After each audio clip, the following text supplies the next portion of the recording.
Pozdravljeni, dragi gledalci. Danes bomo govorili o destalinizaciji. Ko je Stalin leta 1953 umrl, so upali, da se bo teror in strah njegovega režima v Sovjetski zvezi končal. In začel se je. Februarja 1956 je Nikita Hruščov, novi voditelj Sovjetske zveze, imel tajni govor na 20. kongresu Komunistične partije Sovjetske zveze. Bil je tajen, ker je bil predstavljen na zaprti seji delegatov Komunistične partije brez medijev. V govoru je izrazil željo po vrnitev v čase pred Stalinom, v obdobje bolševikov in Lenina. Hruščov je kritiziral Stalina kot voditelja, ki je državo in njene komunistične cilje peljal v napačno smer. S tem je želel oddaljiti Stalina od partije in izboljšati odnose.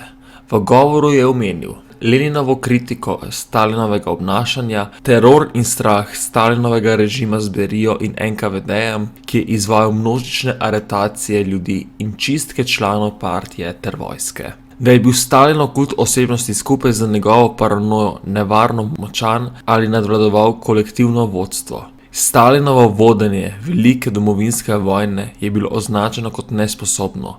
Hruščov pa je izjavil, da je Stalin pretiraval z lastno junaško vlogo. Deportacije protisovjetskih etičnih manjšin pa so bile po Hruščovemu kršitev leninističnih načel. S tem govorom je želel odstraniti božanski status in kult osebnosti, ki ga je Stalin ustvaril okoli sebe in stalinizma. To je bil velik šok za občinstvo in tišina med 4-urnim govorom je bila oglašujoča.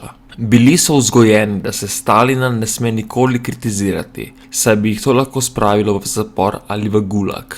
Vprašanj ali razprave po govoru ni bilo. Seveda pa Hruščov sam ni bil povsem nedolžen. Sodeloval je v Stalinovih čistkah v 30 letih. V govoru pa je izpustil vse čistke, ki so mu omogočile vzpon na oblast. Ni omenil niti Stalinove industrijske politike, niti čistk kulakov, da bi ohranil zaupanje v kolektivizacijo in industrializacijo Sovjetske zveze. Čeprav naj bi bil govor tajen, je marca pricurljal v javnost. Delegati iz vzhodnih evropskih držav so govor prav tako lahko slišali ali prebrali. Hruščova želja po koncu stalinističnega vladanja v Sovjetski zvezi, izražena v govoru, skupaj z njegovo teorijo miroljubnega sobivanja, je začasno otoplila odnose med ZDA in Sovjetsko zvezo.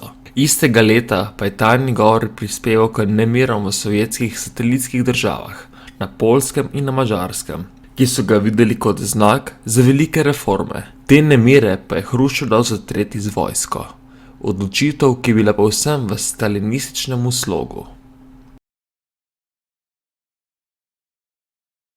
Upam, da vam je bil današnji dokumentarec všeč. Če vam je bil všeč, pritisnite like in se naročite. Hvala in lep dan.